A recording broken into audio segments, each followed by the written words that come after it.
look we should be looking out for is that there are some things that some drawbacks that we need to be aware of and careful of, as far as the use of GMOs and how fertilizers are going to be needed increasingly and how it can affect um, our crops that are organic.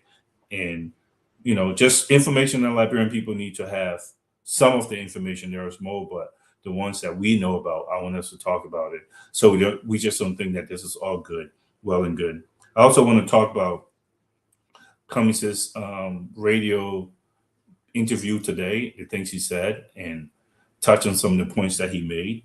Um, and lastly, something that happened today about the educational system and how it's failing our kids, but what are some government officials believing should be done about it?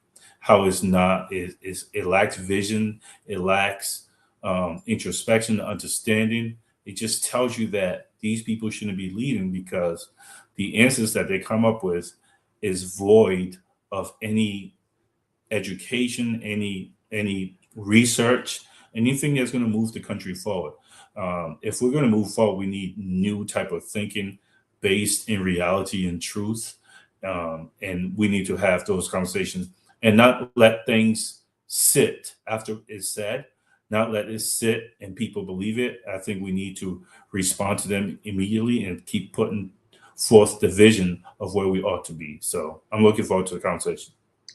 Thank you, Peter. So let me just confess, I thought we were on at first, but we're not. So I'm going to just repeat myself a little bit. You were on, I came on. So I started this conversation this way and Peter came in. Okay, we're going to be talking about growth. We're going to talk about introspection. Who are we? Where are we? If somebody asks you, when mark have you left? Peter, Mr. Cummings said something today on his interview. He said, since 1847, okay, the Constitution, unitary government that we created is what we still have now. If you want to grow, for anyone that wants to grow, progress can be painful. You have to make yourself uncomfortable to make progress. So Peter already chronicled what we're going to talk about today. We're going to talk about what we just started to talk about. Okay, the visitation. Let me say to the team that is here, okay, that is here. I mean, we are moving from country to country. We have not looked in. My dad used to say, you first have to look in your hand, in your pocket to see what you have available to you before you go out begging. Okay, what do we have? Liberia have some of the best sword in the world that we can use. Anything can grow in Liberia. What we need at this point is direction. What we need is vision. What we need is investment in the people and in the resources that is available to us, our human capital, number one. The ground that God has blessed us with, or that nature has blessed us with, whichever one that you're going to take, okay? And then rolling off our sleeves, making ourselves uncomfortable. We have begged for 179 years. If you go back in the 1800s, Liberians were writing back to America asking for help. They have not helped, okay? For the last 80 years that the World Bank and that bank has been around, the nations that they have helped, especially in Africa, poverty have not left them. So where do we go from here is what we're going to talk about and venture out into what we talk about this morning. Because the highlight is this person will not do this.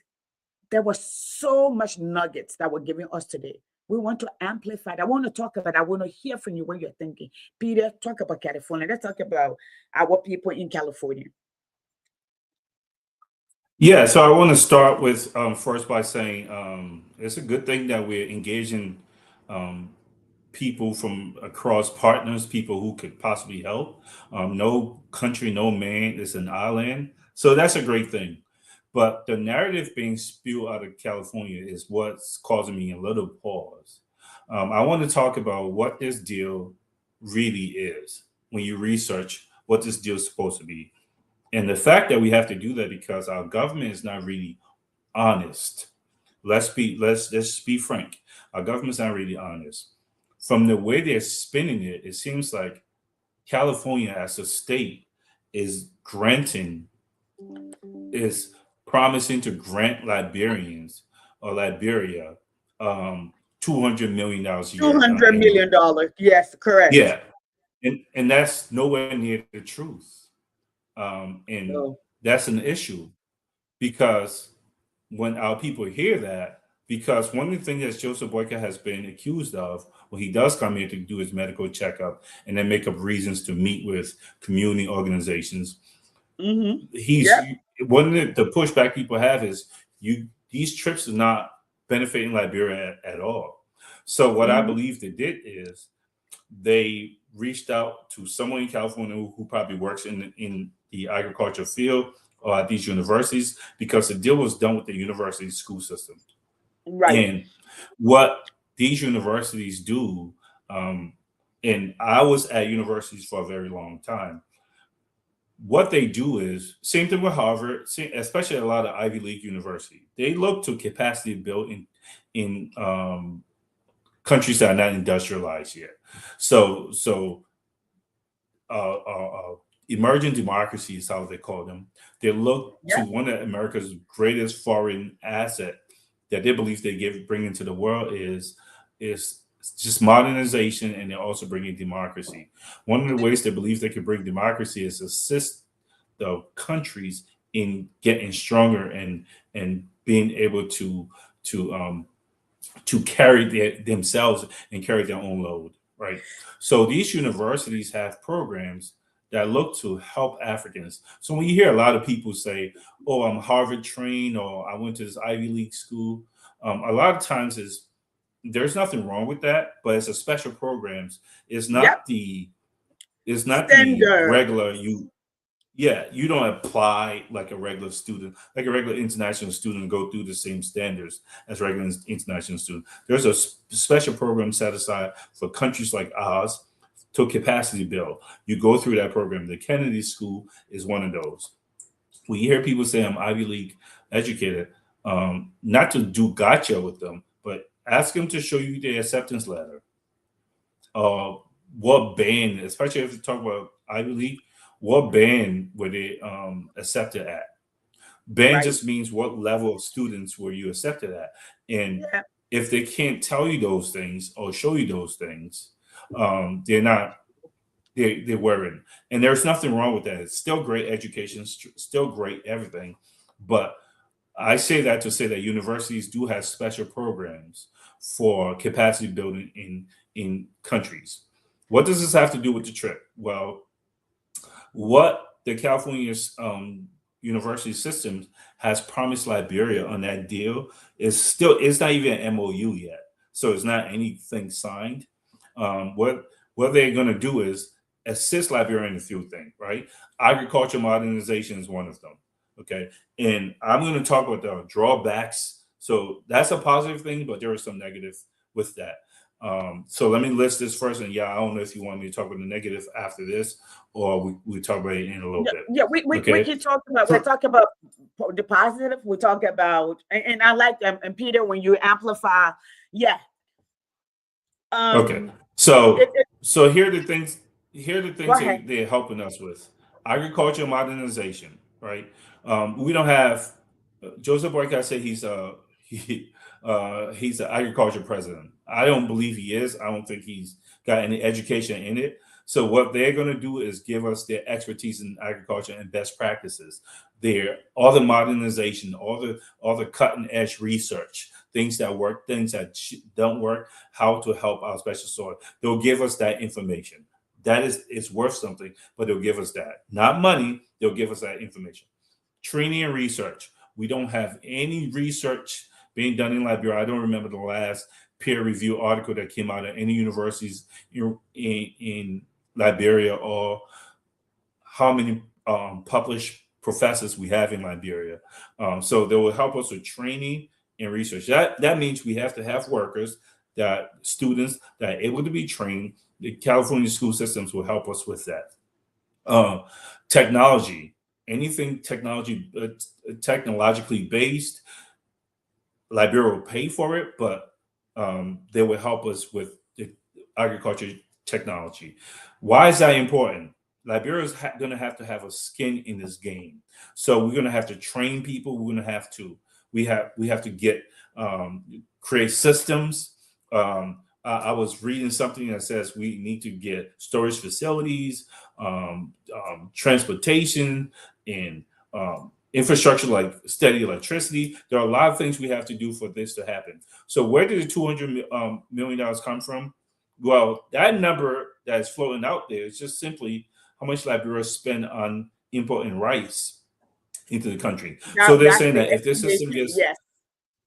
yeah. So if the system, what they're pretty much saying, that number they're throwing out there is just saying, well, Liberia doesn't have to, wouldn't have to spend $200 million on rice. So we get to save that. So for people to come across, this government to come across and say, oh, we got a $200 million deal, it is just like, it's so dishonest. Just stop. Okay. So those are the positives. They will help us with technology, training, all that stuff. And we will have to get the people ready and the infrastructure ready. Um, the bad news is that we also have to be aware of is a lot of these places, these modernization, they use GMOs seeds, right? These are genetically modified seeds. Okay, that's how they get the bigger apples, oranges, and all this stuff. What's bad about that is a lot of those seeds destroy the ground. Number one. Number two, once you plant them, you have to keep buying the seeds for them. So when that deal is over in 10 years, we have to keep buying because we can't use that ground, that soil for anything else. So these are things that we need to talk about and weigh and say, as Liberians, say, is this what we really want? One of the greatest things about us is our soil, like you say, Yacindy. The fact that we have organic food is very, very important. There's no chemicals. When you start using these things that these people provide, you're going to have to use increased fertilizer, okay, spraying, because their crops is different. Ours, we don't have to worry about that right now. So is that even a good thing or a bad thing? I don't know. Liberians will have to decide on that. But definitely these GMOs harm the soil. Okay, you can lose all your organic crops because you can't plant anything else once you start using these seeds. And we are not even weighing the negative. All we do is we hear, oh, we have $200 million, which is not even true. And then people get excited, but there are so many drawbacks. We all wish it was that easy.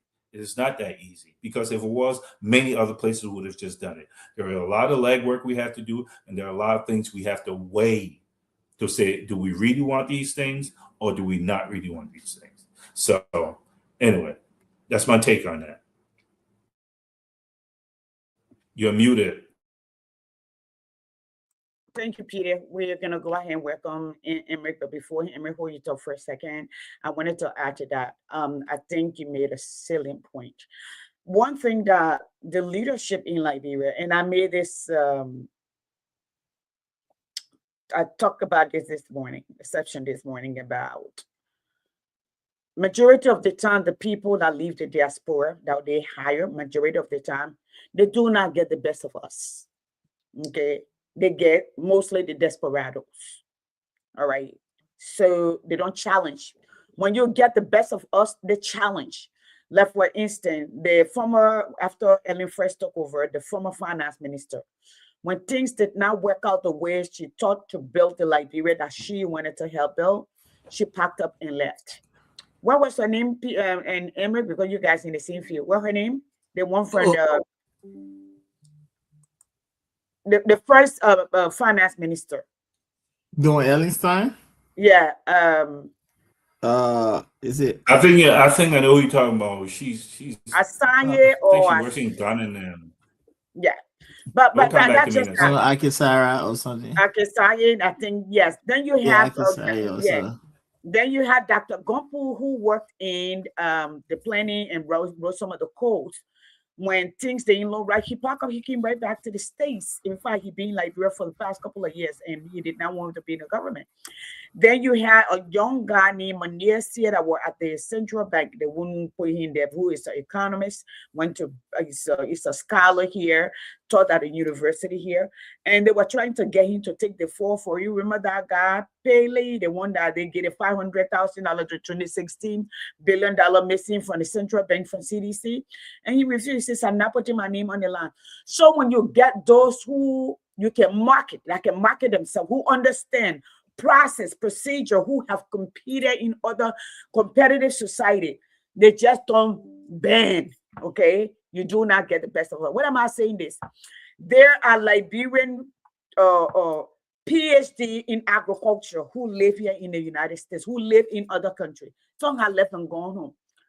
If you are traveling on something like that to make such, however, you bring those people who are cross-trained and cross-cultural. Real experts. Okay?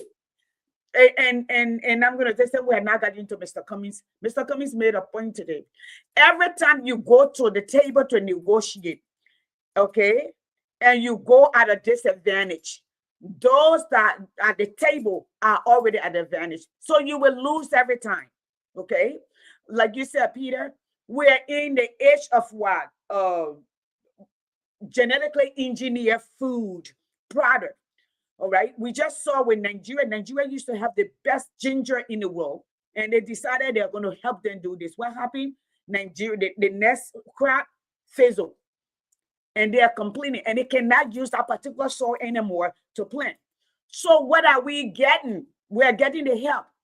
Are we getting things that are modified? Are we getting, I think it's a insecticide or pesticide, something that they use? Are we getting what kind of fertilizer are they going to supply us? Is that also modified? What kind of chemical is that? Then we have to talk about the drawback. Okay, we live in a country that is advanced, but it's plagued with cancer. Okay, so are we thinking about that? We do not have the healthcare system. All right, and those of us who live in the developed world, if you want organic food, you got to pay more for it. Now we get it free in Liberia. So we have to start thinking, folks, let's be this way. The essence of my grandma used to say, I can't see, I'm blind. Not that she was blind, it was a figurative language, okay, a metaphor. If you took the book and put it in front of her, she could not read it, meaning she's blind. You can send her a letter to somebody to take care of her, and she wouldn't know.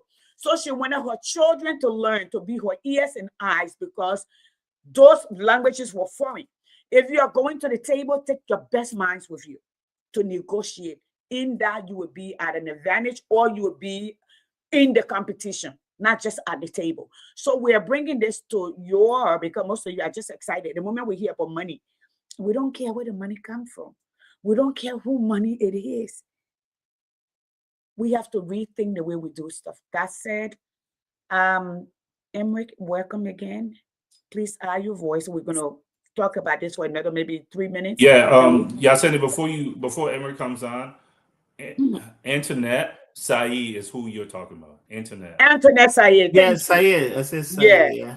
Oh, Peter, man, that you woman in your own feet, and not Peter and Emery. Then you can't. No, I said Said. I knew she was okay, Said. yeah, that's good. Christiana Taiwo Justice. I know the whole group. Christiana Taiwo Justice, the Justice Ministry. Yeah, go ahead. We're listening to you. No, you said your grandmother spoke metaphorically, and that's why giving people a hard time in the country to understand metaphor, right? Mm-hmm. Okay, so we're going to touch on that for a little bit. You better call dogs too. People. All the foster people, go ahead. Mm-hmm. People think when you say you're using metaphor, is positive, right? It can be positive, it can be negative, it can be neutral. It has to be in context. So so when you speak of people and say they are dogs, you're saying that they are insignificant. Yes. You try to strip their dignity from them. We have to understand that. Yeah. If the emphasis is on being focused, you can still say it without using a metaphor that they are insignificant, because the essence of governance is to listen to the people, because it's a democratic process, to listen to the people, to listen to everyone. The voices of the people in any democratic process It's the reason why you are there, because Correct. no matter what, people are going to complain. But Right. if you're saying don't pay attention to them, they not you dehumanize them. You say they are insignificant. You don't have to listen to them. You only want to talk to people from your area, your base. Then you truly not a government. Then you're not a government, because the Constitution is clear. The Constitution will even defend the minority. Right. And that's the reason why we have the Constitution, because we don't want people to abuse or infringe on the rights of the minority because you think you won the election, you won an election. Right. So let us have that clear. I listened to how they call him, one Richie or Greer. It was embarrassing that he trying to have the moral equivalence, right? Different scenarios, different instances, trying to create the moral equivalence to what JMB said, the president said. What the president said, whether you like it or not, he's saying, don't listen to them. They are insignificant. Don't listen to them. We're going to discount them because their voices mean nothing to him. Right. So we have no way. Let's move on. Looking at our country, right? You see me? We've said this over and over. Our country is in a place where I see some of us, we're giving up in the fight. We think that it will take 2-3 elections for our voices to be heard, for our people to change. No. If you look at the length of time, the years that we took to undo the goodness of our country, it's going to take even more time, right? Yeah. To reverse it, to make gains. So let us not give up. Let us understand that our people are being manipulated. Once we start to preach on educating our people, right? Once we start to see resources being spent on their development, on their growth, some of the people we see today, they'll be unemployed because our people will have enough sense to know that they were wrong for the past 30, 40 years. Okay? We cannot give up. I don't like anyone in a fight you just give up so easily because you think you want the easy way. I don't want people thinking that, oh, if Cummings' message is not resonating, it's time to give up. You're lazy. You're a lazy person. You cannot be lazy. And what's happening today? Our people, we cannot blame them wholly and solely because they are deprived. The Constitution says it. Article 6, read it. You have to develop the people. Education is so important. It's your constitutional right to be educated by the government. Article 6 of the Constitution amplify that. It is the government to educate the population. We will say these things for people to understand, to know where we're from. Because we're not the bad guys. We're not the bad people. We're not the bad people. What's happening to our country is tragic. People, they are sworn in to support the Constitution, to protect the Constitution, but they are doing something completely different. So what do you expect? Do you expect us to sit and look and just watch? We will keep talking because right now it does not make sense, but history, we're going to look back and say, you know what? There were a group of people that said these things. And history never lies. Never, ever. We're going to go back to say that they said these things. They were on point. Look at what they said. It's exactly what we're fighting for today because our eyes are open. You know when the empire is naked, right? Yeah. You know what happens? That's exactly what's happening in Liberia. The empire is not naked yet, right? Well, as soon as the empire is naked, everyone seeing the nakedness of the empire, it changes the game. So I will just add on and let us move on the conversation. If I have one or two things to say, I will come in and be able to give my point. Peter? Yeah, so thank you, Emmerich. Yes. The term I'll add to that is his tone was condescending and it was derogatory. Okay. So the degradation of the people. So I heard some people say, well, then you can use the term watchdog. Again, you can't go on social media. You can't go in the general public and you're a grown man who claims to be informed and educated and is able to think logically and critically and think that saying that someone is a barking dog or a watchdog because the word dog is in both, it means the same things. It's all about context. It's all contextual. So when you say someone is a watchdog, that means that person is vigilant. They're watching. That's a positive. When you say someone's a barking dog, that person is a nuisance. They're annoying. They to be done with. Okay, that's derogatory. Total difference. There are people who will write in a 200-page thesis on watchdog and barking dog and trying to equate the two. Those are false equivalents. That's a non sequitur. They don't match. They don't match. Stop doing it. It's embarrassing. Forget now. There are some of us out here who have the same or more education than you. You can't talk down to us. Like everyone listening is not intelligent. Okay. Those are two total different things. The next thing I wanted us to talk about was something that Emmerich and I spoke about today, and you and I, Yasendi, which is about Cummings talking about salary. And here's the thing about that. And something you say, Yasendi, you can probably push on that even more.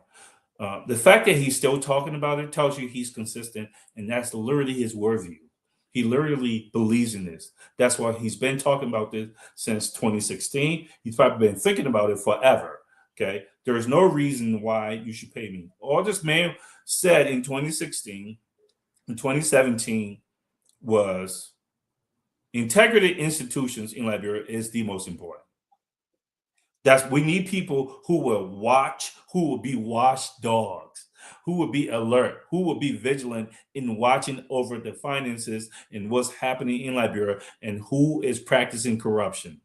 He said this in 2017. He said because of that, those people need to get paid so that their jobs, they can take those jobs seriously and they can feel like nobody can bribe them to look the other way. Therefore, because I'm a blessed person, I'm going to take the money that you want to pay me and give it to those people. That way, you guys will know that my government or any government will not take any money because these people are going to be paid outside of that. And these people, because they're paid so well, they'll do the job to the best. And one of the biggest things that's plaguing Liberia is corruption. So if we have these corruption czars who are looking over our government, and they're paid really well, we know the job is going to be done. So you don't need to pay me. I'm going to take that money that is paid and redivert it to those people. He said this in 2017. So when he said, I'm not going to take salary, he's not scamming anyone. He literally has explained that before. Maybe today he assumed that everyone has heard him and they understand. Or at the end of the day, we all know that he said it. We can go back and play the tape. He explained these things to us. Okay, so therefore, I don't need to get paid. Pay these people that money, and my legacy is what I'll leave back for Liberia. So I wanted us to talk about that. Why Cummings, and there were even some people on our team was like, well, Cummings probably shouldn't have said that. But America and I talked about that. But go ahead. Let me throw a little light on it. We didn't even talk about it. We fought a lot because that's the beauty of ANC, right? We do disagree, and I like that. I don't want you agreeing with me. I don't like people that agree with me. I just don't like it. I want you to think differently, right? I want you for us to challenge each other, right? That's the beauty of a democracy, right? For you to challenge and see who has the best idea. And we're not afraid, ANC, to differ. We don't tear the house down or burn the house down because we differ. That's the beauty. And then you with a group of people, you agree on the same thing. Everybody is only one person thinking, right? And we don't want to be the group of people that only one person thinking. So this is the point. When we went back and forth, Peter was, in good faith that it was done. So the question was asked. The interview was lengthy. He said so many great things on the interview. Creating. So Emery, can I play at least 5 minutes of that? Go ahead, please. Give me a second. I'm gonna pull that up. Thank you. Okay, here we go. Let's listen, and then we're gonna see where we can make sense of this. Someplace here. Here we go. I'm gonna give you a gist of it. Here we go. This is Alexander Cummings. Let's see what he's saying. I'm going to start from where he's asked about what he's going to do differently. Let's see what he's saying as well. But I'm glad you mentioned about the legacy.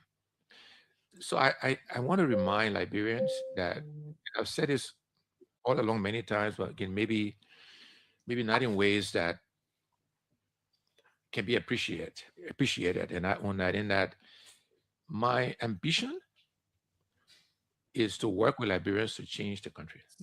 That's the ambition, to change Liberia for the better benefit of all Liberians.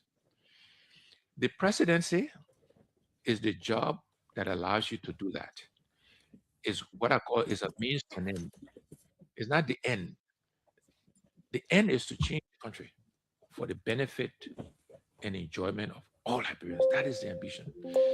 And so, God willing, the Liberian people willing, I become president of Liberia to serve, and I view it as a job of service. We'll use that job to change the country, and the reward for me will be 30, 40, 50 years from now, when people look back and they say, who was president when Liberia started to really change? I wanted to say it was Alexander Cummings, because we're not changing him in 12 years, to your point, but we'll start the journey of transformation, of changing the country, and we want Liberians to feel it, right? So 30, 40 years from now, when people look back, that for me is the reward, the legacy, not the job per se, not the cars or the private jets, because I've been blessed with those things. That's not the ambition. The ambition is to use the job to change your country. It's a means to an end. And the job that allows you to change Liberia is the presidency. Per the Constitution, head of state, head of government, commander-in-chief of the armed forces. In many other countries, those roles are separate. You have the president might be head of state, the prime minister, head of government, and so on and so forth. In Liberia, it's combined. It's a powerful role. It's powerful. And so that's the role. Given the opportunity, we can change Liberia. What are some of the things we'll do differently?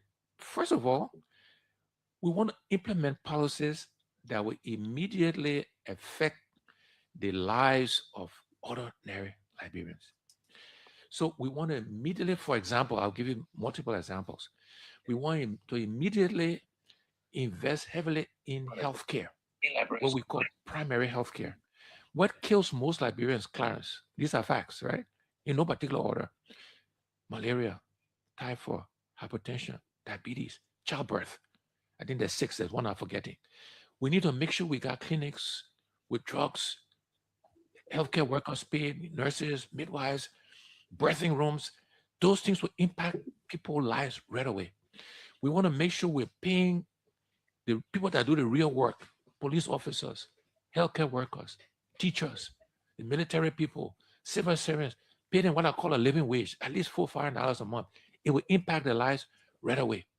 We want to make sure we're offering loans to Liberian businesses, all the way from micro loans, market women, etc., to medium and large Liberian businesses, create financing for them to grow and expand their businesses.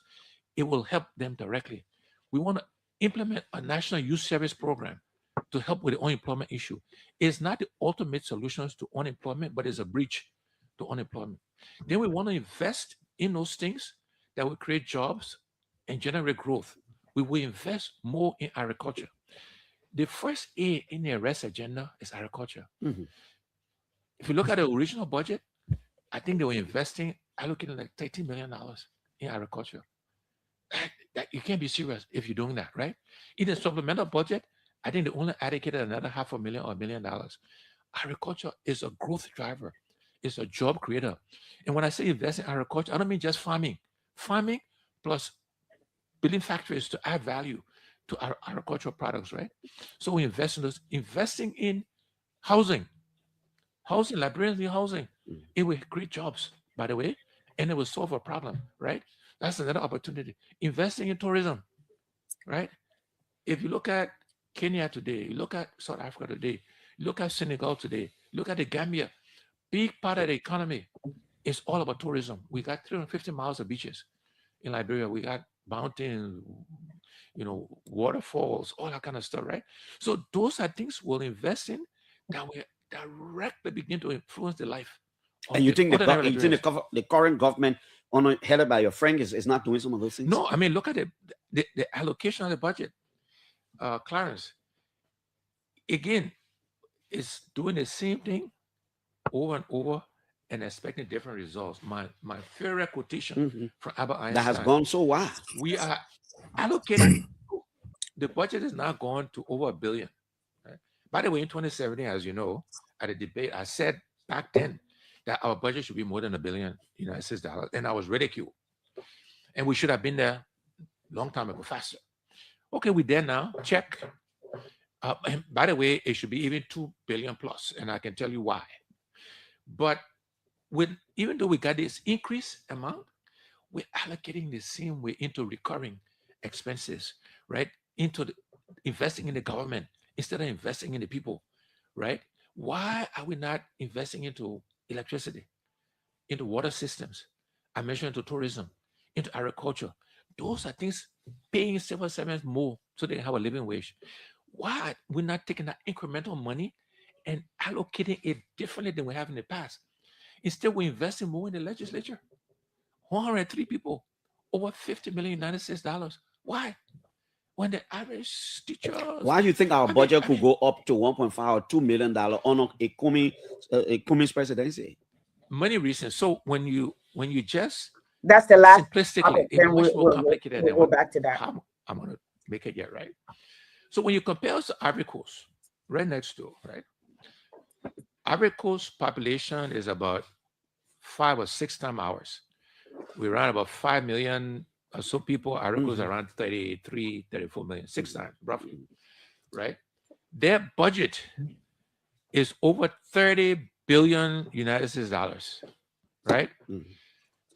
So if you divide that 33 or whatever million, the budget 30 billion by 6, you get to what? 4, we should be around 4 or 5 billion. But that's too simple, right? So you cut that in half. You say maybe $2.5 or $3 billion. Right? That's a very simplistic analogy. They have a population of 33.5 million people. I said 33, right? Yeah. I know my arithmetic, right? Yep. But now you check on me, right? But again, that's simplistic. But if we invest in growing the economy, that's how we'll be able to grow the budget, right? Invest in agriculture, invest in tourism, invest in housing, right? Make the business environment more conducive, right? Get more money from our natural resources, right? I just did a podcast on that. All of those things will grow this thing we call the economy, right? And when you grow the economy, you will get more tax revenue, and that's how you'll be able to drive, our revenue from the 1.2 billion today to 1.5, 2 billion. All right, Peter and Emmerich, I think that nugget was right there. Okay, I'm gonna move it off the screen a little bit, and then I want to hear from you all. This is hot. This man threw out knowledge today. Okay, and we pick up on one thing from there. Okay, this man told us how we can change our economy, how we can change our lifestyle, how we can change our country in the simplest way possible. Okay, he did the math as he projected in 2017 and said, this is how we can do it. I remember people coming and calling him out, and he said, I've done this before. Okay, he's telling us the first thing he's going to do. Let me tell you something, Liberian people. During a very hard time in this country, when JFK took over, that's what you call Peace Corps came into being. That was his first implementation, to create service, to make the young people of America involved, okay, to service not only their country, but the world over. When you hear American people say our Peace Corps in Liberia, our Peace Corps in Burkina Faso, using their talent to serve humanity, okay? But one of my favorite quotes of John F. Kennedy is this: hunger and all the suffering of the world is man created. The very man, when man decide to change it, it lies in the hand of the man. Okay, so let's go here. You got enough of where Mr. Cummings said. I think we can sum it up to how we can redirect the nation, how we can grow the economy, how we can hire people, how we can create a smaller government. Okay. I saw some people writing today. The people don't know what to do. They don't want to change. They can't tell how they will change. Mr. Cummings have been telling us in 2017 how we can change Liberia, where he has done it. Okay. He told us today. Let's start with Emmerich, then we'll go to Peter. UCD, thank you. I will tell you, there's a lot from the few minutes that you played. There's a lot from that. Then for me to focus on donating salary. And so if you listen to him, it's more about macro economics. You're talking about the aggregate, the whole country. Everything's summed, everything's summed up into it. The entire country that's going to impact the lives of everyone. And one good thing he used, agriculture. And I will tell you the reason why, because we have our soil that's so fertile, rich soil. 1. 2, agriculture going to target both the unskilled and skilled labor force in our country. And at the same time, agriculture going to target young people, old people, everybody going to have a place. So agriculture is so unique to us when we go into mechanized farming. It's going to be a game changer for us. So when you listen to him talk about agriculture, it's on purpose because he's studied our country. He studied the country so well, and he understands because that's been his prior role, right? His experience. Not talking about going to borrow money from the bank, right? To buy chicken soup, like the way the VP said, or to simplify because he does not have the depth to explain. To buy chicken soup, when the market woman go and tell loan and go and buy chicken soup, when you talk like that, people like us know that you just don't have the knowledge, the credential to speak on the issue of the economy. And this what's been happening for a long time in our country. They've been faking it to make it, right? They will say these things because they know the population of our country. They know the population of our country. Those are people that they refuse to educate because they think they want to communicate that way in a simplified way to say, oh, chicken soup market. But when you reduce our people to chicken soup market, it's like you're telling them no prosperity for them. You're telling them they don't have dreams. They can't think big. They can't own buildings. They can't own cars. They can't own those things. But one thing I will say, right, with what Mr. Cummings said over there is profound. It is profound. You cannot take it away. We have complained for so long that the House of Representatives, the House of the Senate, the salary is so high. So when you hear the buck stops here, it simply means that you're going to take responsibility not to redirect it somewhere else. And what Cummings is saying, that when we talk about, every day we talk about salary, decreasing the salary and so, you want to be able to say that I will take this stand to decrease my salary or not to accept it, to set the tone, to say everything changes if I don't take salary. Then we can talk about, because now you have the moral obligation and responsibility to tell people to decrease the salary. Because if you're not accepting it, but if you depend on it and you depend on the other perks, you depend on everything that comes with it, how can you go to the House of Representatives, the House of Senate to tell them to decrease their salary? So I think when Cummings spoke, it was symbolic. And people took it, they turn it around to make it their own because they think it's politics. It was symbolic to say that for me, for my words to have meaning, I have to exemplify what I say by not taking salary, because we want people to come to the public sector, not thinking that they're going to get rich in the public sector. They are there to serve. Service is very important. People don't come to the public sector to get rich. They go to the private sector to get rich. So when he spoke, it was symbolic. It was saying the buck stops here, that we can talk about decreasing the salary over there when all of the perks, all of the benefits around the presidency, I'm receiving it and enjoying it. Who's going to listen to you? That was the reason why he spoke. And he spoke in context. And I like that he threw emphasis on it to say he will not accept it, because it's been his long standing on the issue of taking it. I will be typical and say, look at me. I don't have it, but if I go to Liberia to teach at LU or anywhere, do you expect me, Yosini, to go and take the salary? I'm not going to do it. I will reject the salary. So it's just realistic that if you have built something that you don't depend, you are now dependent on the coffers of the government. You're not dependent on the sweats of the people to make the living you have not had. Then you can say that. And that's what Cummings is saying. Say, I'm not coming to depend on the money. It's true. Whether people like it or not is a factual statement that he's not going to depend on it. But then at the same time, the context is, if you think that we criticize the other autonomous agencies, watchdogs, like you said, people saying watchdog or dog is the same definition. If you go in, even the connotation of watchdog and the connotation of a dog, A barking dog. Barking dog, two different connotations, not meaning the same. So how do we come to saying that watchdog, barking dog, the same? How do we come to that?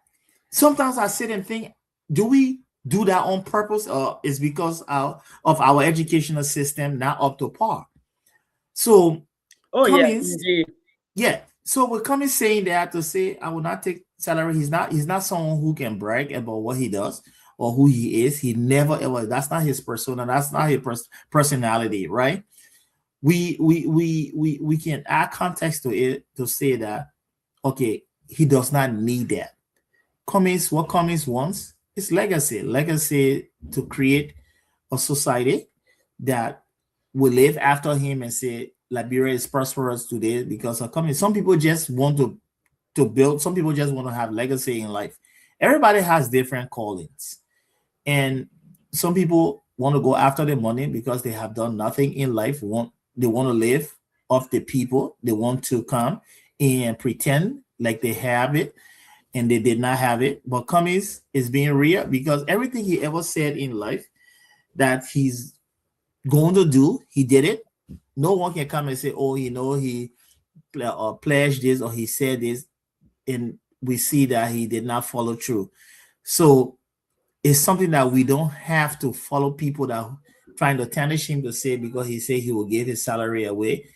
Anybody can do that once you're able to take care of yourself and you're able to build a better life for yourself, because the salary technically in our country, when it comes to the presidency, for someone who's done well, then second person in Coca-Cola, that is meager, is nothing, and it's something that can set the tone to reduce the salary of other people, because once they see that the head is able to stand firm and reject all of the perks and the salaries and so, and he's saying that I can't sign the budget, and this is the catch to it.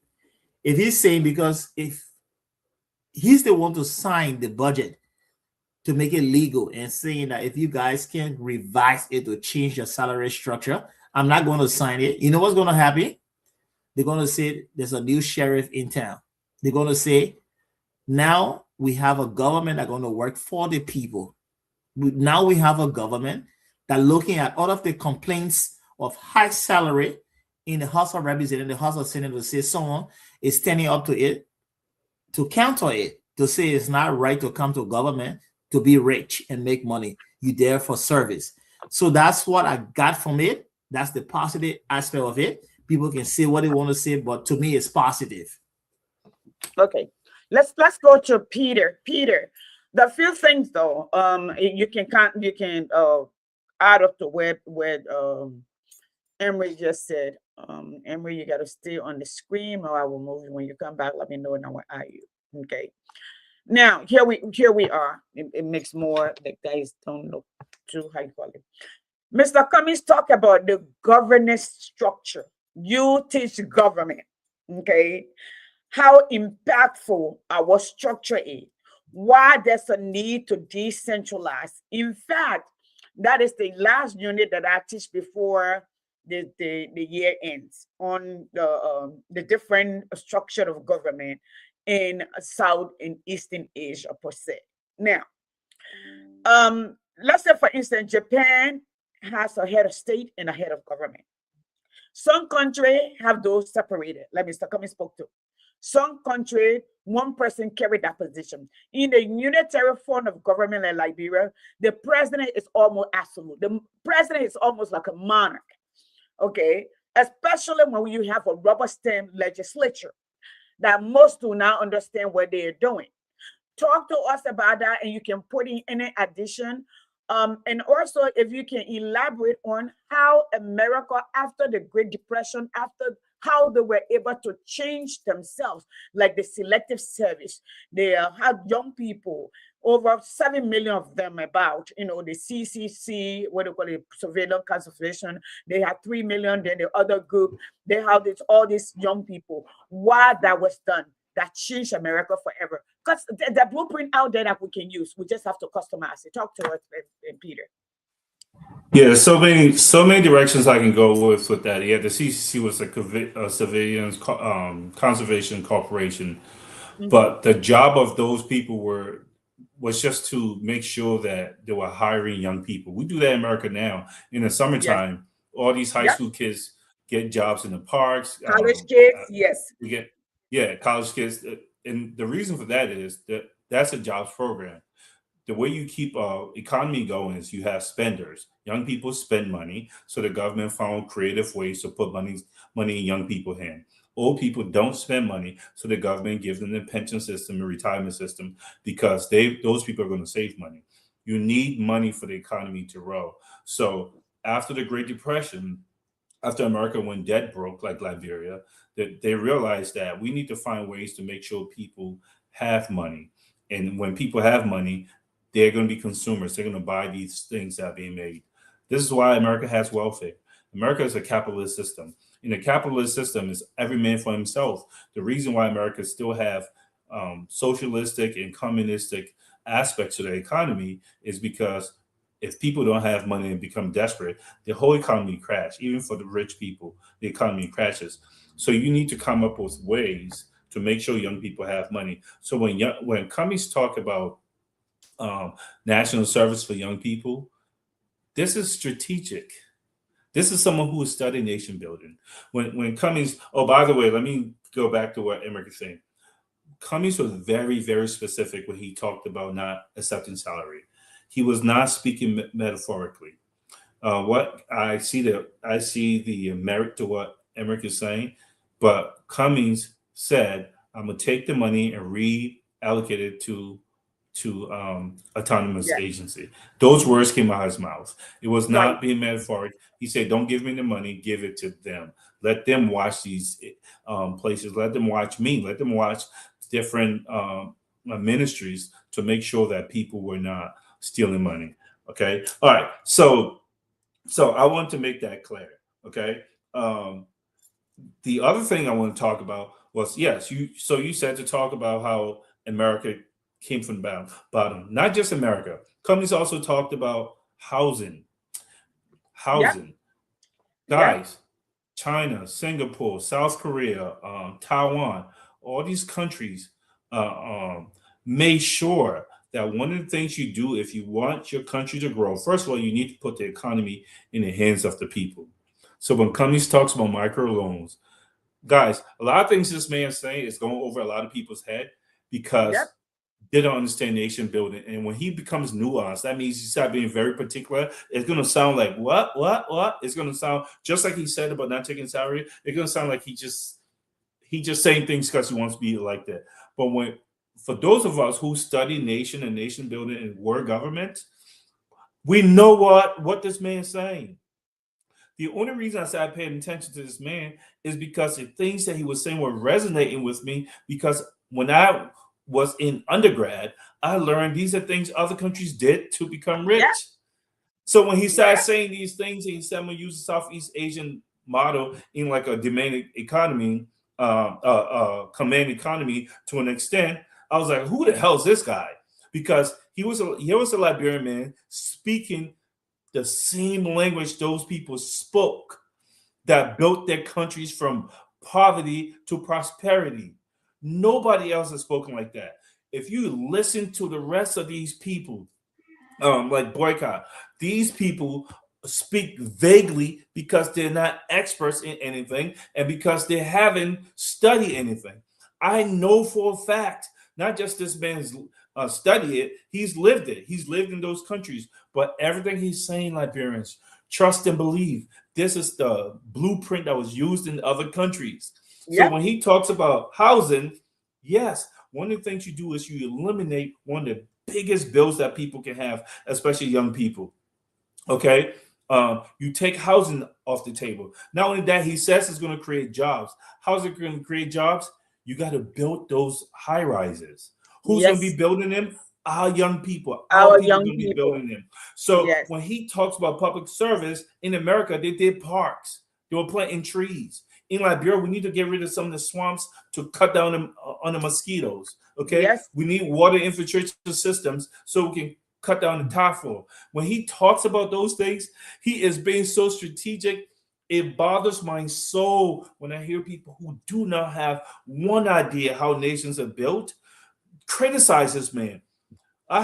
We heard today one of probably the least intelligent and informed people in Liberia with the biggest mouth and the biggest head, George Lobo. Okay, George Lobo has no information in his head. Okay, he says Mr. Cummings should take his money and bring factories in.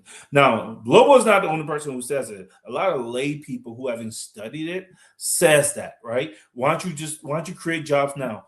This is not how nations are built. If Cummings starts spending his own money, first of all, no nation was built by individuals, private individuals. Not one. Every nation was strategic. The environment was created by the government. The government 100% give them incentives, tax breaks, land grants, loans to build.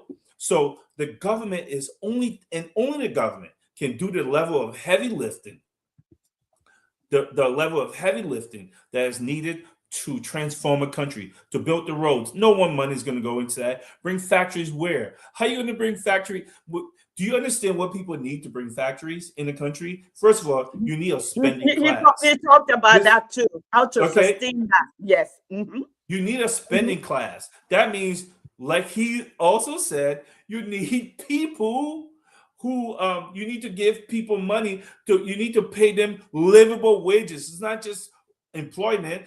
All these people are underemployed. Our unemployment is at 85%. Another 15% is employed, but they are underemployed. Okay, that means they don't make enough. Yes. Mm-hmm. Yeah, they don't make enough money to go to the mall. Why are you building the mall? What are you talking about? How many people go to that mall? It's not going to be a steady flow of people. You need to economically empower people. When he talks about microloans, he's literally saying market women need transportation to the market. Give them money so that it's easier for them to do that. Give them money so they can buy seeds, so they can now go buy coal, they can buy things, but help them with money. That's his microloans. Okay. You need to have a Liberian ran economy. When he talk about bigger loans, the man is literally saying, when you see like Boulevard Hotel and Royal, we need Liberians to get money who understands hotel, has small hotels. Let them compete with those big people. Where do they get the money? Just like America, just like China, the government should give the Liberians the money so they too can build those big hotels and compete. That's what he means by microloans. So he's not just speaking vaguely. because you don't understand, because you haven't read a single book about nothing. You just went to Egypt and then put you in a low classroom to play with bricks. So now all of a sudden you're a communication expert, George Lopo. Tell me one book you've read. Tell me one nation that you've ever studied that left poverty to prosperity, and tell me the method they use and how is Joseph Boyka using that method. Everything this man says, Yasendi, is poignant. Everything he says has been tried and passed. Try, verify, passed. We're going to take, there's a formula in building countries. There are a bunch of nations who have done it. He's simply repeating what those people did and synthesizing it for Liberia. Lastly, this man says we need to diversify what did he say? The economy, right? Commodities market. He said just don't depend on one thing. Yeah, 1.3 billion just from gold alone. Just from gold. He is being very conservative when he said the budget can be over 2 billion. Okay, our budget can be 7 billion if just done properly. We have people who use buzzwords. They do not understand what's going on. They say things that people want to hear. Okay, you have people grossly uneducated and local say bring factories. No country is built like that. That's how you bring factories. Okay, you do infrastructure. Factories need to see that they'll be able to. It's going to be cheaper for them to operate in Liberia. Okay, and they're going to be consumers in Liberia. Only the government can do that. Only the government can make that happen. So that the environment has to be healthy for factories to come, or else you're throwing your money into a black hole. Right now, how much money do the diaspora send to Liberia every year? Almost 800 billion. I mean, million. 800 million. Where does that money go? I'm going to tell you where the money goes. It goes to Lebanon. It goes to India. Yes. It goes and to Nigeria Lebanon, and the rest of other countries. Capital flight. Yes, capital flight. Thank you, Yasendi. Sometimes you're too educated for these people, but you can't keep putting money. When this man talked about, again, one of my favorite rappers is this guy called Jay-Z. He says things, and then afterwards, when you think about what he's saying, how it connects, you're like, whoa, that was deeper. Someone explaining it to you. Or like the Super Bowl, when people explain what Kendrick Lamar was doing, it's like, whoa, he was speaking, he was doing the civil rights thing. But when you don't know what you're looking at, you just see performance, right?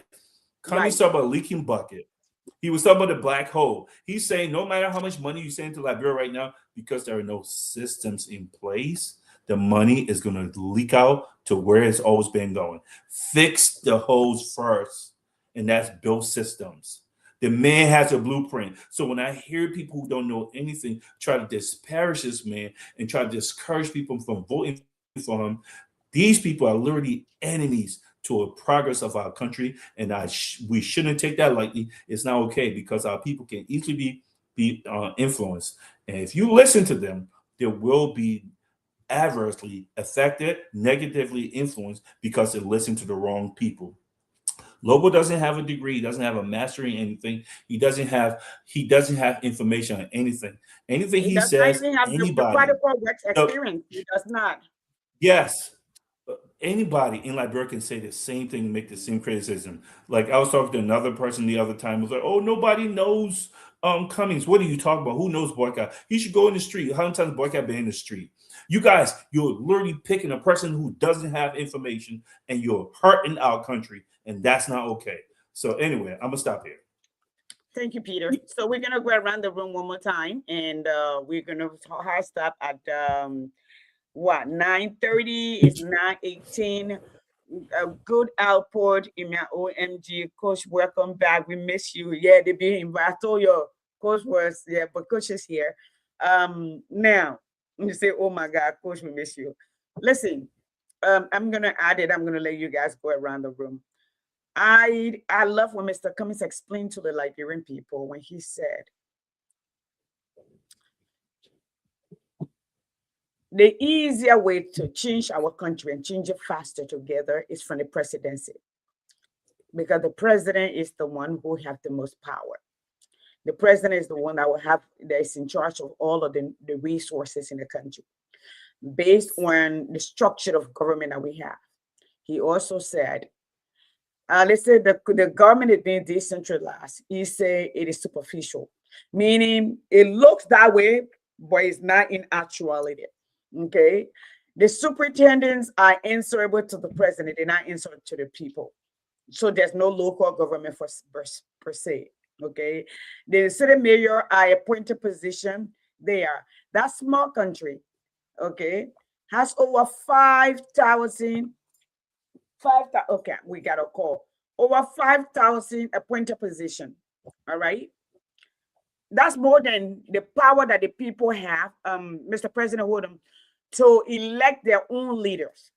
In that light, most of the people lives and livelihood are at risk if they disobey the president, because they work at the will and pleasure of the president. That's why Mr. Cummings talked about the Constitution. Mr. Cummings alone is not talking about the Constitution. Ellen Johnson Sirleaf and her group were supposed to, if at all, who came later, even we are implement the TRC report, at minimum, there is a recommendation in the TRC that we're going to decentralize the nation. Number one, the nation was supposed to, the capital was supposed to, you know what Nigeria used to have Lagos, then they moved to Abuja. Abuja, yeah. The political In, capital, the commercial capital. Yeah. In America, we have changed capital, I believe, 6 times. Georgia had changed capital. We call it Savannah. The A stand for something. Then the M is Medish Grove or Medishville, okay, Atlanta, and somewhere else. We changed capital 5 times. So we're just pulling summer. Okay. Yeah, is it okay for me? I know you asked about decentralization, and I went on a rant and forgot to touch it. Can I quickly touch it? The importance, why it's important. Okay, what does it mean by decentralizing? Okay. So Peter, give me 1 second. Let me hear from Prince, and then you can go ahead. You can hold your tongue. Prince, we're gonna give you 2 minutes. So when you're 2 minutes over, then we're gonna go. Go ahead. 2 minutes. Because we're closing. Yes. Madam President? Yes, I'm here. Totally here. We got 2 Central Waffles problem. Now I only have 2 minutes. Okay. Okay. 2 Central Waffle problem. Go ahead. Yes, sir. Well, Peter and all the other folks. Emmerich. Thank you guys so much. Emmerich, thank you guys so much. Listen, I responded to a friend of mine today after Honorable Cummings, and I would say that deliberately Honorable Cummings because the thought is not a title, it's a life sort of what you earn in life. He have earned it. He have earned that name, honorable. He is an honorable man. Yes. Man. Yes. So he deserves that name. It's not a title. Yes. Most of our people carry around. So I said, well, honorable. I told him, I said, he made a statement. He said, oh, Mr. Cummings giving away his salary is a 0.01%. It will have 0.01% effect on the people. So Cummings should forget about discussing that and all those things. I reminded him, I said, look, I said, well, perhaps you just came to learn that, but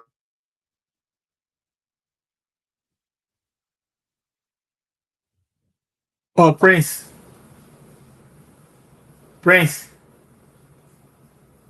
You see, yeah, you're muted.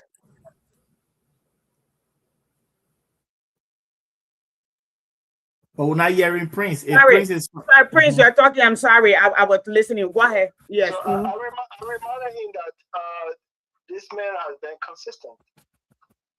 It is not a new policy or a thing that he's coming up with today. It's something that he reminding the people and give the reputation for what he said from the get-go. Honorable Cummings said that his desire to become president, it is not a means to an end. It is not, like most our politicians think and see the presidency. Rather, it's a call to service, and that he just want to give back to his country. And if you do on a pro bono, whatever entitled to that in terms of salary, he will put it back within the economy and help people. So that's something he have been saying. He have been consistent about that. So today, for him to remind us again about it, and then people want to distract away from the issue and bring that as a distraction. it is just disingenuous, and what we should listen to is that we have had in this century, in the dispensation of our time, the only politician that is giving us a tangible way forward, that giving us a blueprint, a roadmap, or a way that we can even look into like a crystal ball and see what the future will be on his leadership, and he be given the opportunity. And then we should be glad. I mean, those who know better should talk to our people who should do better, act better, and think better. Thank you, Prince. And be selfish and want to distract away from the discussion as it is. So I agree with Mr. Cummings what he's doing. Thank you. I think he should continue to do more and talk to the people and let people get to understand. Thank you. They made the decision to continue to stay in the situation as it is. Mr. Cummings would have done his best to be able to show them a way of pathway forward. Thank you so much for what you do. Thank you. Thank you, Prince. God bless you. Amen. Peter, we're all ears. Good job, Prince. Yeah, so let me quickly, I know we got to go, let me quickly touch on decentralization. So what decentralization just means is you becoming more democratic. More democratic just means that the people who are serving, the people who you're serving have a way to reach you. You're not far away, right? It is localized. You can go right down to the corner store. You don't have to go to the mall. You can go to the corner store and get your needs, right? So if there's something that the people need, the representative has to come from within. So when you say decentralized government, he is literally, in America, we have what's called a federal system, right? So a couple other countries, like Mexico is a federal system.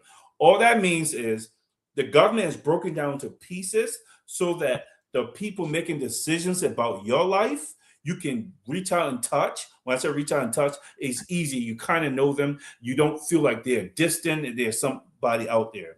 The problem in Liberia is because we have a unitary government. We don't have a splinter government, a government that's broken down. When you have federal government, that means America has 3 different governments working at the same time. Okay, in Liberia, it's only one government. Although the federal government has a legislature, they have 3 branches. The state government has 3 branches. The local government has 3 branches. In Liberia, it's only one government with 3 branches. So what Cummings is saying is, don't just centralize all that power into this. Why DC is not a state now.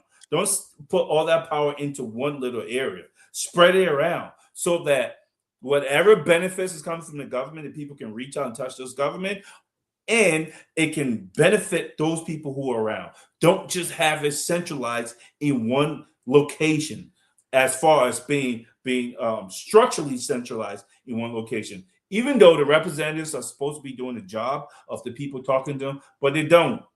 So that's just how it is. If we're going to decentralize, if we're not going to have a unitary government, we can talk about that. But because we have a unitary government, put different agencies in different counties so that people feel more connected to it, not just having everything centralized in Monrovia. All right. Yeah, so that's what I was going to do. I don't know if we're closing now, so I can get to my. You can let Emma go ahead and give her your last word, your closing statement. Then Peter can close him. I'm done, and we can go. No, it's simple. I would just say, for those of you who you listen to Mr. Cummings today, it's simple. We have to create prosperity for our people. We have to uplift our people. We have to create jobs for our people. It's not about donating salary. He can do it. I can donate my salary in Liberia. So it's not something big of a deal to talk about. The most important thing is our people, how we can impact their lives, how we can uplift them, how we can create prosperity, economic prosperity in our country. That's the biggest takeaway from the interview. It's not about, so don't pay attention. These are people that they're so used to listening to Mr. Cummings, who can give realistic, real talk, or hands-on experience, right? Or practical solutions based on what he's learned, what he's done his whole life, and they know it. So you find them, they come to dilute it by confusing you people. Don't listen to them, because it's true that even if Mr. Cummings is not president, all right, that money is nothing. We're not saying, and he's not that person who can come and brag. But when he said that, he mean that you talk about the House of Representatives, so much money they're making. You talk about the House of Senate, so much money they are making.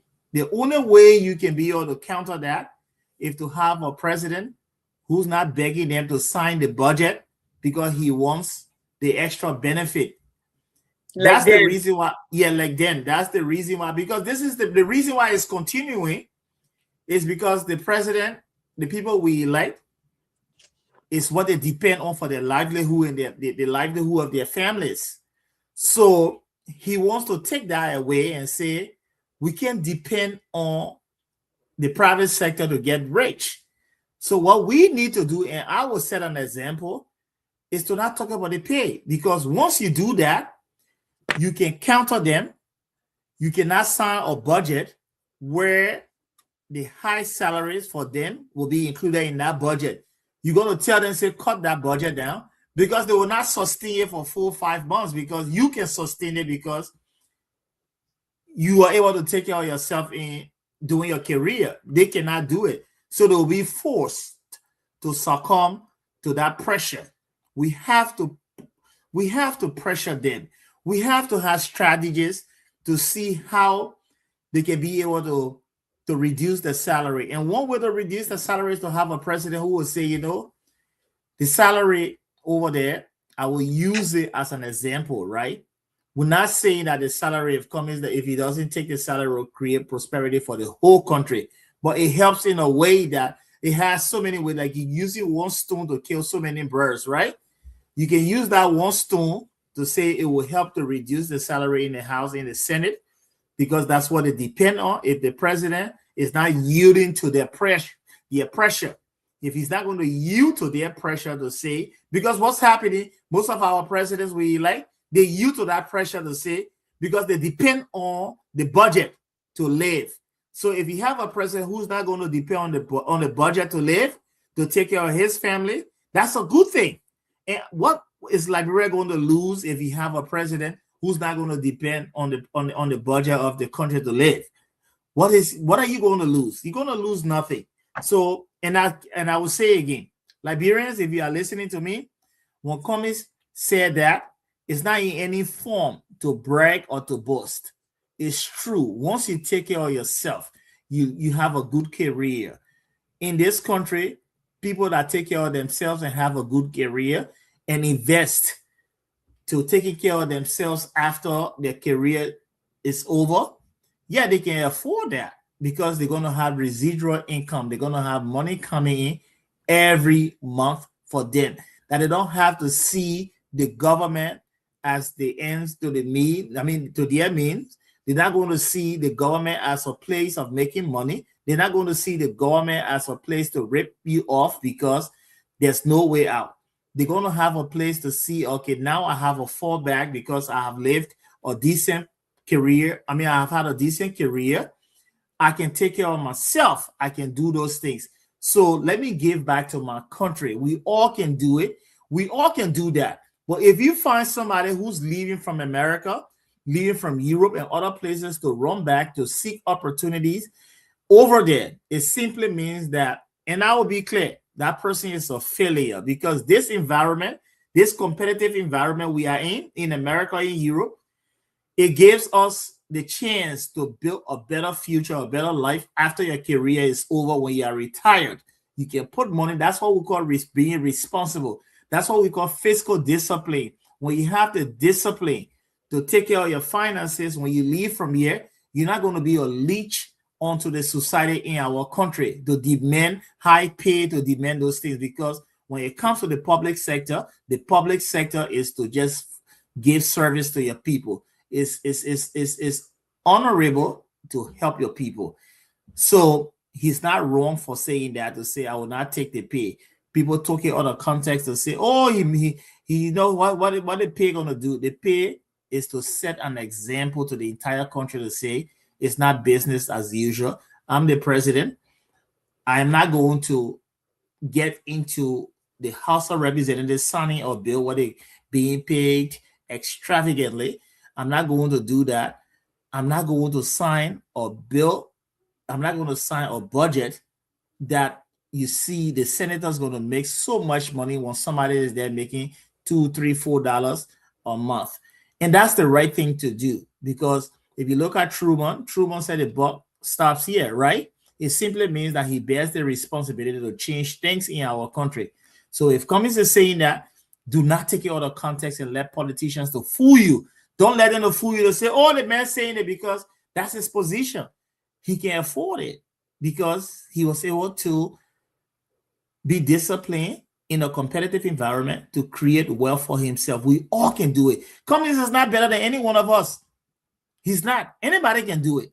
What Cummings done, people even doing it better in the Liberian community. We have so many people that are doing better than that. Okay? But once they come to the forefront, the public sector, we don't want you. The reason why you see us defend him is because we see ourselves in him. That if we don't defend, working hard, having discipline, being ethical, if we see that you brush up those things, we see that you counter those things, we see that you abuse those things, we're not going to build a better future. We're not going to build a better Liberia. That's why we defend. It's not because his name is Alexander Cummings. It's symbolic. Cummings is symbolic. Cummings represents every one of us that work hard in a competitive environment, that want to have to see integrated those values being instilled in our people. That's the only way you can move any country forward, to see honest people that will go to work, not get paid for not going to work, people that will go to work so hard and get paid for it. No matter what job you do, you are still a part of the society. No matter what job you do, you are still counted and respected. We cannot dehumanize people. We cannot condescend people. We cannot look down on people. We have to have values in people. And for Cummings, when some of us talk, is because we know how much work you put in. When you have principles, you have values that going to move our country forward. And that's what we keep saying. Those values are values that are you cannot pay a price for it. Integrity, there's no money can buy integrity. There's no money can buy honesty. But we understand our country, for what we've been through for so long, for all those years, right? Those things been the fabric, been destroyed, been damaged. Do we continue with the damaged foundation, or do we build the foundation and see how we can move our country forward? Do we have to develop the minds of our people, you Cindy? We can't say we're going to move our country forward without having the foundation to develop the minds of our people. So thank you all, our viewers out there. Thank you for participating. We say thank you. We need to come on more, because we don't want people to dilute an interview that's so meaningful, that was not in any way to take away from anyone, but to help our country, to come and dilute it and say you're playing politics. There are times that you play politics, that we've always played politics, but politics cannot govern a country. Technocrats, people that are brilliant, smart people that are shushan boys, people that are taxi drivers, people that are in the office, out of the office, even people that are sweeping the streets. Those are the people that develop a country.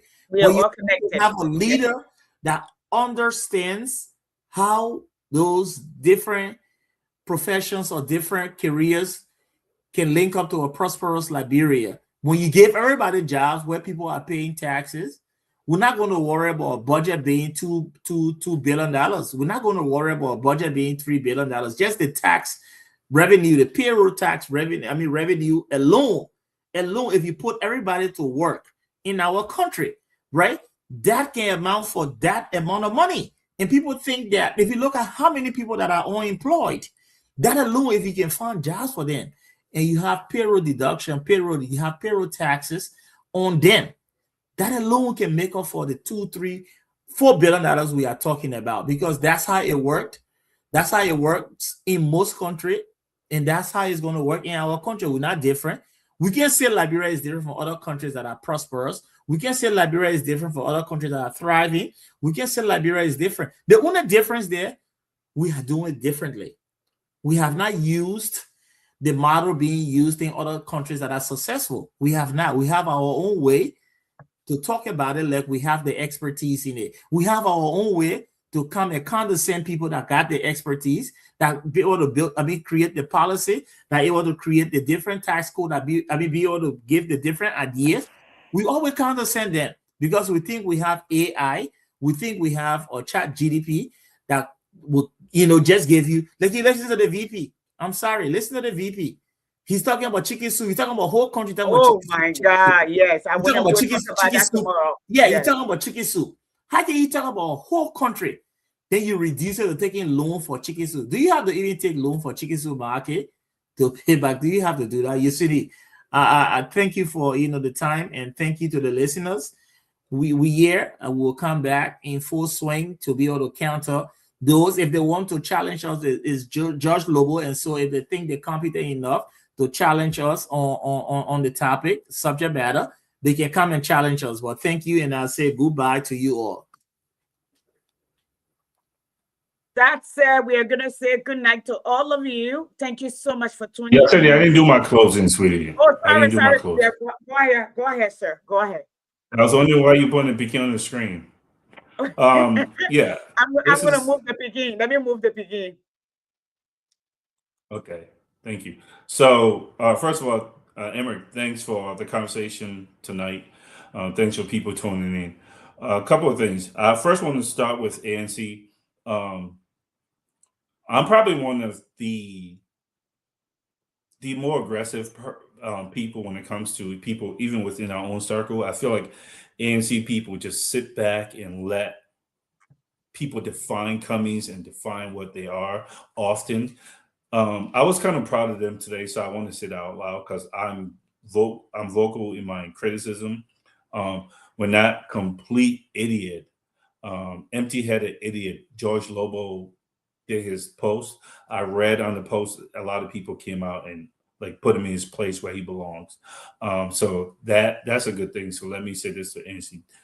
Good job. You guys did good on this one. We'll see if y'all continue. So this first thing. The second thing is, and you included. I saw you on Peter. Don't even go. I saw you on everybody post and Mr. Emre, that the professor, he just going on Peter that they no nonsense. I would just claim I'm like these men. God, you guys were bad already. Yes, from four something this morning or 5 something this morning. Yes, great job. Yeah, I don't like. I mean, I fight for what I want. Some of us can fight in protracted battles. That means I can fight you for 10 years, and I won't stop. And I know that until you put me in the ground to do a dirt nap. Here's what I want to talk about, though. I want to close off on another thing that Emmerich and I spoke about today. So when Emmerich and I are not arguing in the back, fighting, we actually have constructive discussions. And the other thing I called Emmerich and we were talking about, and he was starting trouble with other people, but that's a different type of a different day. He was literally starting trouble. But it was something another government official said. Morally, these are the people who are looked at as stewards of our children, our country, the future, and they're supposed to be the people who are supposed to be the visionaries and the people who steer the country in the direction we should go. These people, when I say now, please, is that the thing that I gave her a borehole for $250,000? Yeah, that thief. Yeah, but I want people to understand this, right? I don't care about degrees. I don't.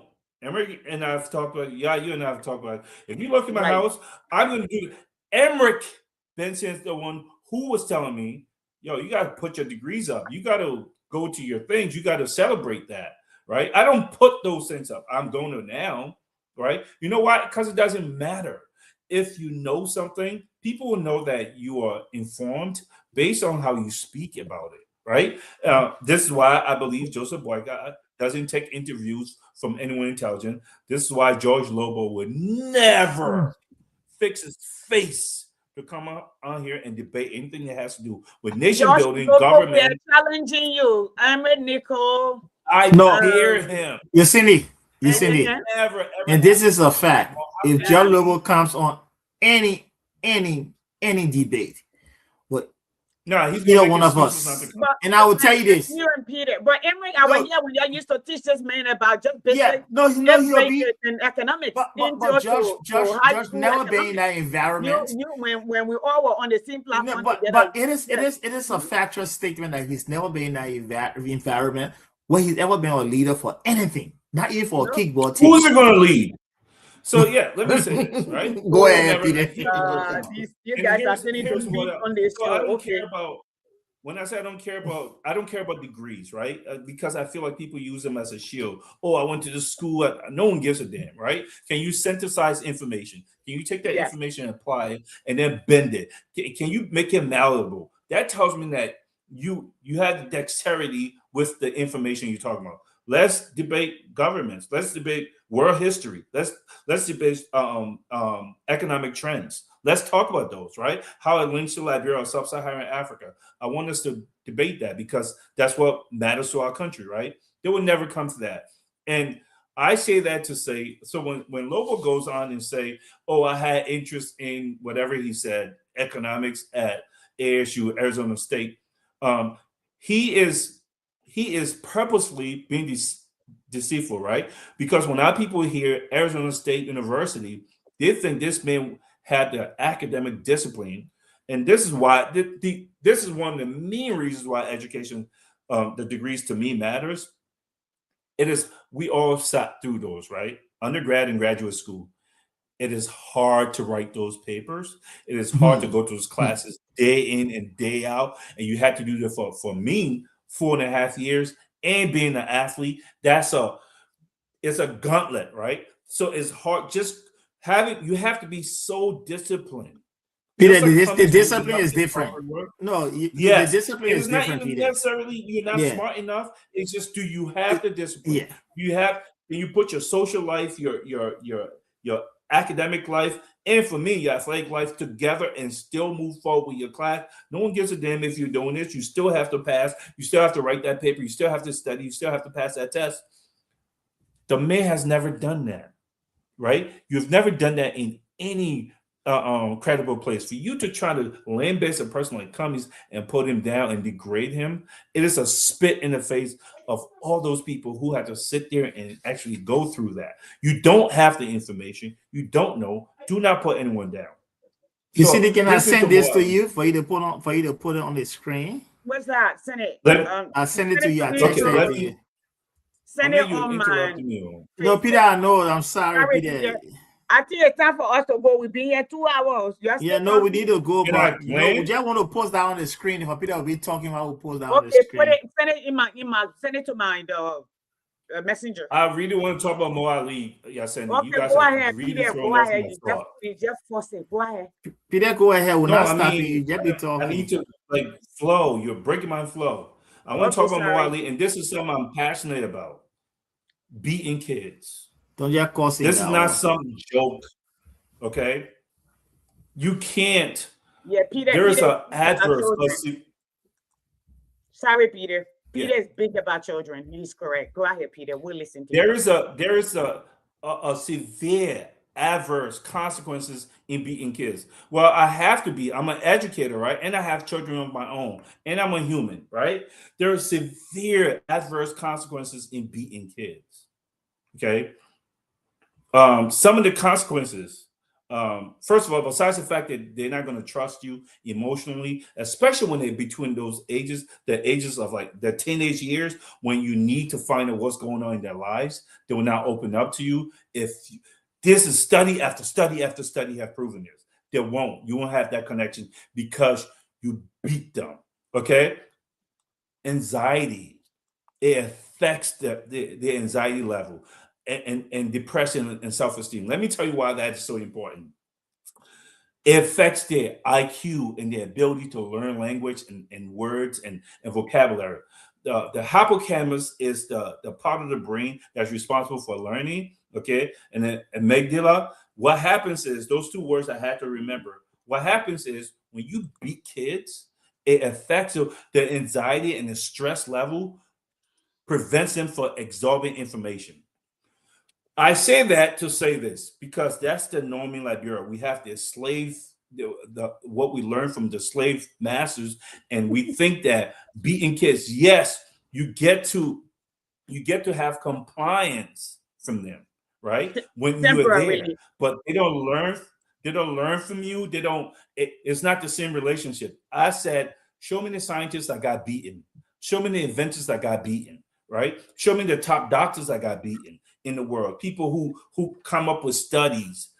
It affects your intelligence, not because you don't think it affects you. Doesn't mean it doesn't affect you. I went through all that to say this. Mo Ali today was on a national syndicated program with over 2,000 people watching, advocating the reason why our Liberian kids couldn't read and write is not because we had a broken system. We don't have teachers who get properly trained or get informed or paid. We don't have the best of the best teaching. It's not that. He says we need to beat the kids like he got beaten. You can tell he got beaten. Listen to some of the things that he says. Okay, everything the scientist says, he is the living, breathing example of that. Because you can memorize information and regurgitate them does not make you intelligent. It doesn't. So he thinks that it is okay that you beat them. Not only do you beat them, he was advocating that their peers should beat them. Do you understand what that does to their self-esteem? Do you think that helped in any way? This is a man who has not studied any educational theory. And this is a leader in the country. More of the same. This is why our country is the way it is now. Okay. If you don't know how to discipline a child without using corporal punishment or harming them, you probably shouldn't be having them. You probably should seek help. But for a leader, one of the leaders in the country, these people should never be leading our country, making decisions for all of us. To sit on TV and comfortably say, the reason why the kids couldn't read during the mandatory examination is because they don't beat them anymore. That was gross to me. I'm an educator and my whole life is about children. That if Mo Ali was here, I would have beat him. That would have been a problem. It's not okay to say that. It's not okay to say it's all right to abuse kids, especially because of the adverse effects that has on kids. It's not okay. Okay, and I'm glad someone on the panel, the one person, Emmerich, Now we don't like. at least she called him out. But it was grotesque to me that, and then there are other people justifying it. Okay, it's almost like justifying child abuse. Peter, be qualified. And they don't even know how bad this was. So Peter, so it's not that I was being overly sensitive about. I wanted to get this out. Okay, it's not okay to advocate to beat kids because it scientifically proven it harms them in profound ways. Peter is the one who did the degree in John Kizet and can find a job and looking for a consultant job in Liberia. I'm not touching that. I agree with her. Today. Oh, okay. Emery, with your forces, let the Geo come out and leave the cool people alone. We're gonna stay on the now at this own that whole part of Nima County now. I say, okay. Yeah. Emery, you told me to put a poster. What is the poster about before we go? Thank you so much. The poster, if you look at he just wanna be fussy. It's the poster is this, right? From not completing schoolwork in America to an expert in Liberia. So the Liberian contradiction, a man who couldn't finish his schoolwork in America is now a self-proclaimed expert, giving advice and shaping policies in Liberia under the UP-led government. Under the UP-led government. You see the difference they are created is in America, couldn't complete schoolwork. Assignments defeated him, struggled with deadlines, avoid exams, academic record incomplete.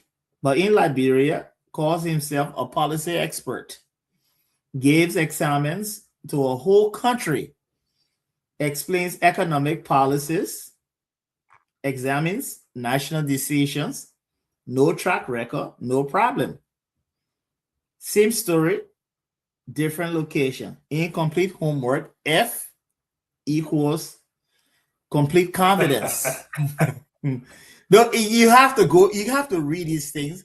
When I said these things, he couldn't pass coursework, but now he's grading the future of Liberia. Thank you, Emery. Thank you, Peter. So, We will end this with a Tapunji song. I need Liberian people to remember Donald Trump, the multi-billionaire. I don't agree with you on plenty of things, but Donald Trump does donate his salary to a charity of his choice. Because the your salary in America, in Liberia, you cannot work and not get paid. It's constitutional. It's illegal. You can take your salary and donate it to where you want to. And I want to, and sorry, I said we're not going to, but since you guys have kept me here this long, let me say this to y'all. I see some of you comparing Mr. Cummings with Darius DeLong, saying he would not take 15% of his salary. Darius DeLong is not Alexander Cummings. Alexander Cummings is a multi-millionaire, yes. And he built a $5 million STEM school that he has been supporting for the past almost since 2016. All right. And invest in schools, a trade school in Brewerville. During the corona, he asked the sitting president why he was institute, let's join forces like they do in other countries and help our people. The president, George Weah, agreed, but he went institute and left Mr. Cummings. Mr. Cummings used his own money to provide for the Liberian people. Not only did he provide oxygen tank to keep to keep Liberians alive, he provided food on ship, sending to the southeastern and all part of Liberia. He put medication on the table, on the shelf in the pharmacies, in the only the biggest referral hospital in Lofa County. Waka was still around when the Lofa lawmaker came to Mr. Cummings. So no, he does not need a $90,000. That year he spent more than $90,000. He gave out what? I think what? $20,000, $30,000 every year or more to save houses and to charity. So we are doing it here in the United States. Donald Trump is donating his salary to his choosing charity because he does not want to take it. But that's the story for a different day. One thing I would say to you gentlemen is though, and Peter, it's good. The very people that say nobody know Mr. Cummings, that the very people who posted the whole of UP is out. I just saw killer Queen Johnson who poured that ball for them to be murdered. Okay, writing, oh, your papier bluffing, that will not suffice. This is a woman who is not even a high school graduate. She don't even know what she's doing. They put her in a position because she aligned. So, but we're going to focus on Mr. Cummings. In my business voice, at this point in the political arena, any news, that good news. So it gave us the opportunity to explain to them what they don't understand, to educate them. This is an opportunity. It is not a fight. It's an opportunity to educate our people who do not understand where we are. So it was a good conversation. Bless you guys. Let's do some more. Catherine, thank you for being here. You continue, you've been here all days. Toby, thank you. I saw Mr. Peabody over here. The many of you under the post, I can't see everybody's name. All right. That some of you are coming here looking for what they call it, looking for attention from me. Okay, and I'm not gonna acknowledge. Yeah, the fat face guys. Yeah, look at Anthony, Bailey, like Emmanuel, all of you. I want to say thank you so much for being here. Eddie, come to my inbox. Okay, Jabba, all of you. Inbox. I want to say thank you for being here. Let's do this. We are here Tuesday evening and Thursday evening, Saturday afternoon in the kitchen, where we talk about things affecting us as people. So we talk about the kitchen, the pocketbook issue, which is, and let me say to all of you, your president is not an economist. Your finance minister is not an economist. Your your central bank governor is not an economist. None of them know how to craft policy that can impact and grow an economy and change a nation. The man who's speaking to you is an economist, that Mr. Cummings. That is his area. Okay, so let's listen. That said, let's play this video now. Peter said, why you put that boy face here? So let's put the boy face up and let's see. This is I think Takon J new music. I have no copyright to this music. In Liberia, enjoy yourself. There are talents in Liberia. Enjoy yourself. Let's go ahead. Here we go.